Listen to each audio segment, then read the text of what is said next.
Hello friends. देखिएगा, आज का टॉपिक है हमारे पास फंक्शन। आज का टॉपिक है फंक्शन। तो फंक्शन की डेफिनेशन को समझ लेते हैं पहले, उसके बाद में फंक्शन क्या होता है उसको विस्तार से समझेंगे।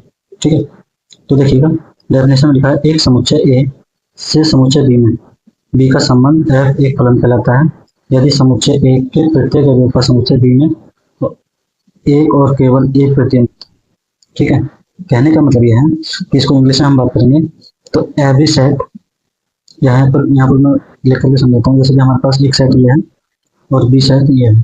ठीक है, और इसका मैपिंग एफ के साथ में कुछ स्टेप्स हैं। ठीक है, तो देखिए कैसे बोलेंगे इसका कि every element of set A, every element of set A has unique image in set B. मतलब इस पहले सेट के सभी अवयव की इमेज सेट बी में होना जरूरी है। ठीक है, और एक इमेज होना चाहिए, एक सेट की एक इमेज होना जरूरी है। ठीक है, इसी को हम फंक्शन कहते हैं, ये इसकी डेफिनेशन है। लेकिन अब इसको समझेंगे कैसे? इसको समझने के लिए देखिएगा, जैसे कि यहाँ पर कह सकते हैं कि हमारे पास एक ए सेट ये है, बी सेट ये है। तो यहाँ पर कोई एक अवयव है। ठीक है, तो मान लीजिए कि इस सेट की इमेज ये है और इस सेट की इमेज ये है। तो इसके प्रत्येक अवयव मतलब प्रत्येक एलिमेंट की इमेज सेट बी में है। इसका मतलब ये फंक्शन है।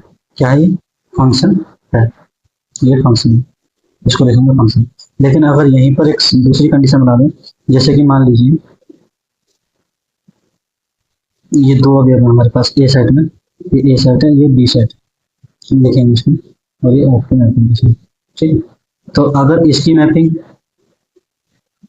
ठीक है, और यहाँ दो अवयव हैं, और इस मतलब एक सेट की अगर पहले सेट में एक ही दो इमेज हैं तो क्या तब भी फंक्शन नहीं होगा। जैसे कि यहाँ पर मैंने बोला था कि ओनली एक ही इमेज होनी चाहिए, पहले सेट के एक एलिमेंट की एक इमेज होनी चाहिए, एक सेट की मतलब एक अवयव की दो इमेज या दो से ज्यादा इमेज नहीं होनी चाहिए।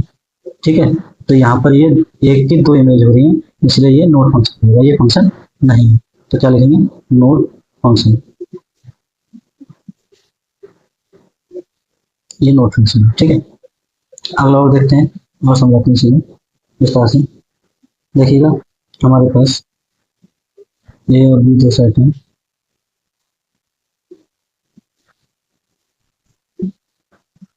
यहाँ पर एक अवयव की दो इमेज नहीं होनी चाहिए। ठीक है, लेकिन इसका कोई अवयव बचना भी नहीं चाहिए, मतलब इसके प्रत्येक प्रत्येक अवयव की इमेज सेट बी में होनी चाहिए। तो यहाँ पर ये अवयव बच गया है, तो ये भी क्या होगा? नोट फंक्शन होगा, क्योंकि इस अवयव की इसके अंदर इमेज नहीं है। क्या लिखेंगे? Note function. ठीक है, ये भी फंक्शन नहीं है।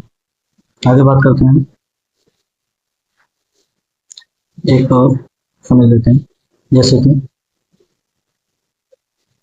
यहाँ पर दो या दो से ज्यादा अवयवों की एक इमेज मतलब एक ही इमेज हो सकती है, तो वहां पर फंक्शन होगा। ठीक है, उसको हम फंक्शन कह सकते हैं। तो ये भी फंक्शन है, ये फंक्शन है, क्योंकि इसके प्रत्येक अवयव की इमेज इसके अंदर है, लेकिन सेम है, उससे कोई फर्क नहीं पड़ता।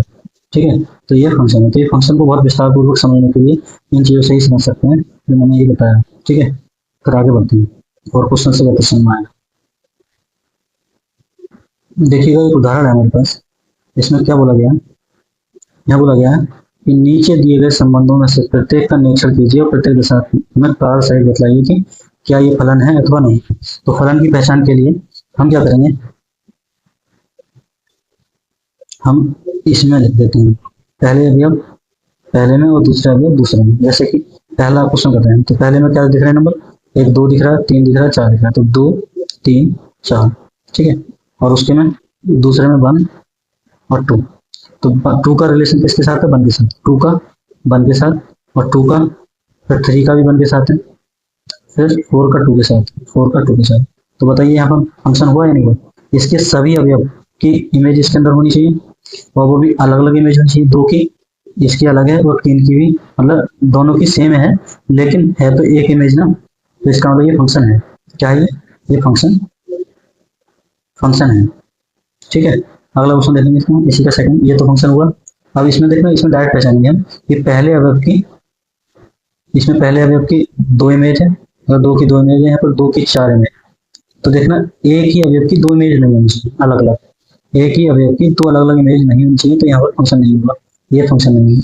अगला देखिएगा, एक की दो इमेज है, मतलब डिफरेंट की डिफरेंट इमेज होनी चाहिए, एक की दो, दो की तीन, तीन की चार, और चार की पाँच, पाँच की छः, और छः की सात इमेज, मतलब डिफरेंट अवयव की डिफरेंट डिफरेंट इमेज में। ठीक है, तो ये फंक्शन है।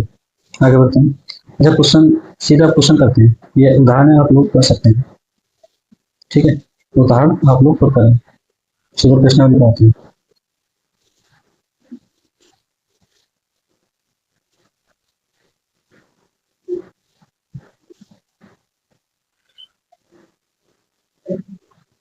देखिए प्रश्नावली है 2.3।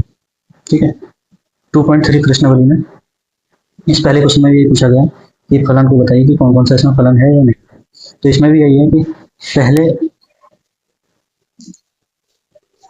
पहले अवयव की इमेज एक है यहाँ, और मतलब दो की इमेज एक है, पांच की इमेज एक, तो मतलब कहने का यह दो से दो या दो से ज्यादा अवयव मिलकर के एक के साथ इमेज, एक सेम इमेज हो सकती है, लेकिन पहले अवयव की दो इमेज मिल सकती है। ठीक है, तो यहाँ पर दो की एक इमेज है, ठीक है, पांच की इमेज एक है, ठीक है, आठ की भी इमेज एक है, ठीक है, ग्यारह की इमेज एक है, ठीक है, चौदह की भी एक है, सत्रह की भी, मतलब पहले अवयव की डिफरेंट डिफरेंट, मतलब एक ही इमेज है, कोई बात नहीं है, तो इसका मतलब ये फंक्शन है। और फंक्शन कहाँ नहीं होता ये बताते हैं, देखना। एक ये लास्ट वाला क्वेश्चन देखिएगा, यहाँ पर वन की इमेज भी थ्री है और वन की इमेज फाइव है, मतलब पहले अवयव की दो डिफरेंट डिफरेंट इमेज नहीं होनी चाहिए, तो इसलिए ये फंक्शन नहीं है। वन की थ्री इमेज और वन की फाइव इमेज, तो ये इसी की वजह से ये फंक्शन नहीं है। यहाँ पर चेक करते हैं दूसरे में, दो की एक इमेज है और चार की दो इमेज है, छह की तीन इमेज है, आठ की चार और दस की पांच और बारह की छह, ऐसा कुछ नहीं, तो ये भी फंक्शन है। ठीक है, ये तीसरा फंक्शन नहीं है। देखिएगा आगे क्वेश्चन है अगला, क्वेश्चन नंबर 2। इसमें क्या बोला गया, इसमें बोला है कि वास्तविक फलनों का प्रांत और परिसर बताओ। तो प्रांत बताने के लिए देखिएगा, जो x की वैल्यू होती है वही प्रांत, मतलब इसमें इनपुट जो वैल्यू कर सकते हैं x की वैल्यू को, वही इसमें प्रांत होता है। तो इसका मतलब x की वैल्यू, देखना यहाँ पर वास्तविक संख्याओं के बारे में बात करी गई है, तो वास्तविक संख्या, कोई भी वास्तविक संख्या x के अंदर पुट करेंगे तो हमेशा रिजल्ट कैसा मिलेगा, मोड के अंदर प्लस मिलता है, लेकिन बाहर माइनस होने के कारण आंसर कैसा मिलेगा, नेगेटिव। तो इसका मतलब इसका प्रांत आंसर हो जाएगा आर नेगेटिव, मतलब ऋणात्मक रियल नंबर। क्या आ जाएगा, इसका आंसर हो जाएगा ऋणात्मक रियल नंबर, प्रांत। अब बात करते हैं परिसर की, तो परिसर में क्या होगा, परिसर को करने के लिए हम एफ एक्स को बाई मान लेते हैं, एफ एक्स को बाई मान लेते हैं। ठीक है, तो इस हिसाब से हम ये वाला माइनस कहाँ जाएगा, माइनस बाई की तरफ, बराबर model of x, sorry sorry sorry, नहीं, इससे पहले इससे पहले जो मैं बता चुका हूँ वो कुछ गलत था, मैं सही कर देता हूँ उसको। जो हम इसमें इनपुट दे सकते हैं वो हमारा प्रांत होता है, तो इसका प्रांत क्या हो जाएगा, प्रांत हो जाएगा रियल इनपुट, वास्तविक संख्या। लेकिन परिसर क्या हो जाएगा इसका, परिसर मतलब हम कोई भी इसके अंदर रियल रखेंगे तो हमेशा हमारा आउटपुट तो कोई प्लस का मिलेगा, लेकिन आंसर माइनस का आएगा, तो इसलिए आर नेगेटिव, आर ऋणात्मक जो होगा वो परिसर होगा। मतलब ये आउटपुट है हमारा और ये इनपुट है, इनपुट देने पर आउटपुट नेगेटिव मिलेगा हमेशा। ठीक है, तो इसी को हम प्रांत और परिसर कहते हैं। प्रांत बराबर सीधा आर रखेंगे और परिसर बराबर आर नेगेटिव। देखिएगा इससे नेक्स्ट क्वेश्चन देखेंगे, देखिएगा इस क्वेश्चन को मैं एक स्पेशल वीडियो में बताऊंगा अलग। अभी फिलहाल इसके बाकी क्वेश्चन देख लेते हैं, क्योंकि ये क्वेश्चन थोड़ा सा बड़ा क्वेश्चन है, इसको मैं समझाऊंगा नेक्स्ट वीडियो में। अभी फिलहाल क्वेश्चन नंबर तीसरे को देख लेते हैं। देखिए तीसरे क्वेश्चन में क्या बोल रहा हूँ, ये एफ एक्स बराबर हमारे पास 2x माइनस फाइव द्वारा परिभाषित है, तो निम्नलिखित के मान बताइए।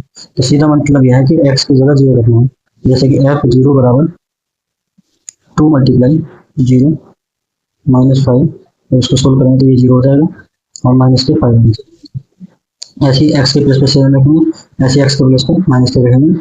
ये आप लोग कर सकते हैं, इसको करते हैं। ठीक है, आगे बढ़ते हैं। क्वेश्चन नंबर 4 में देखना, क्वेश्चन नंबर 4 में भी यही बोला गया कि फलन टी सेल्सियस तापमान पर फारेनहाइट तापमान में प्रतिचित्र करता है, जो कि टी सी बराबर कुछ इस टाइप से है।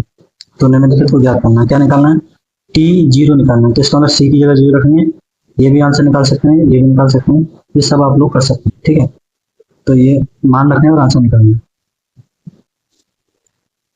चलिए क्वेश्चन नंबर 5 देखते हैं। क्वेश्चन नंबर 5 में बोला निम्नलिखित में से प्रत्येक फलन का परिसर ज्ञात। तो इसमें परिसर पूछा, परिसर का मतलब होता है आउटपुट। हमारा आउटपुट क्या मिलेगा, तो सीधा मतलब ये है, यहाँ पर बोला है एफ एक्स को जब परिसर निकालते हैं तो एफ एक्स को बाई मानेंगे, एफ एक्स को क्या मानेंगे, बाई मानेंगे, ये मानना है। तो बाई बराबर कितना हो जाएगा हमारे पास 2 माइनस में 3x। तो यहाँ पर x का मान निकालेंगे तो x बराबर आ जाएगा हमारे पास कितना आएगा, x बराबर आएगा 2 माइनस के बाई बटे 3। ठीक है, ये x का मान हो जाएगा। लेकिन इसने एक कंडीशन बोली है कि x कैसा है, ग्रेटर देन 0 है। तो इसका मतलब ये x बराबर है इतना, तो ये भी कितना होगा, बराबर नहीं आएगा, ग्रेटर देन 0 होगा। तो यहाँ पर देख सकते हैं, तो बाई कितना हो जाएगा, बाई लेस देन 2 हो जाएगा। ठीक है, इसको देखेंगे तो क्योंकि बाई को ये 0 की तरफ जाएगा और बाई माइनस का तो इधर प्लस में जाएगा, तो इसको ये लिख सकते हैं बाई लेस देन 0। तो इसका जो हमारे पास परिसर होगा वो 2 से कम है, कितना कम है पता नहीं है, तो 2 से माइनस के इन्फिनिटी। ठीक है, ये हमारा परिसर है। ठीक है, तो इसका ये कंप्लीट क्वेश्चन होता है। अगला क्वेश्चन देखते हैं। इसका सेकंड पार्ट में क्या बोला है कि एक्स स्क्वायर बराबर एफ एक्स बराबर एक्स स्क्वायर प्लस 2। एक्स एक वास्तविक संख्या, तो वास्तविक संख्या बोला तो मैंने बोला कि परिसर निकालने के लिए हम एफ एक्स को बाई मानते हैं, तो बाई बराबर कितना हो जाएगा, एक्स स्क्वायर प्लस 2। तो बाई एक्स स्क्वायर बराबर कितना हो जाएगा, बाई माइनस 2। ठीक है, तो याद रखेंगे कि स्क्वायर लिखा है तो स्क्वायर का मतलब ये वैल्यू हमेशा पॉजिटिव मिलेगी, नेगेटिव नहीं मिलेगी। एक्स स्क्वायर का मान हमेशा प्लस का मिलेगा। जब एक्स स्क्वायर का मान प्लस का होगा तो इसका मतलब ये बराबर इसके है, तो इसका मान प्लस का होना चाहिए। बाई ग्रेटर इक्वल 2 हो जाएगा इस हिसाब से। तो 2 से ज़्यादा कितना ज़्यादा है पता नहीं, तो 2 जैसे क्लोज इंटरवल, और 2 से ज़्यादा कितना प्लस के इन्फिनिटी, ये ओपन इंटरवल। तो ये इसका परिसर आंसर हो जाएगा। ठीक है, अगला क्वेश्चन देखिएगा। इसका लास्ट क्वेश्चन है, लिखा है एफ एक्स बराबर एक्स। तो मैंने बताया था बाई बराबर मान लेते हैं, तो बाई बराबर एक्स। तो जो एक्स बोला है वास्तविक संख्या, तो बाई भी क्या होगा, वास्तविक संख्या। तो सीधा सीधा मतलब ये है कि इसका आंसर इनपुट हमारा इनपुट देंगे हम आर रियल नंबर, तो आउटपुट भी क्या मिलेगा, आर मिलेगा। ठीक है, आर का मतलब आर बराबर होता है माइनस के इनपुट चले करके प्लस के नहीं।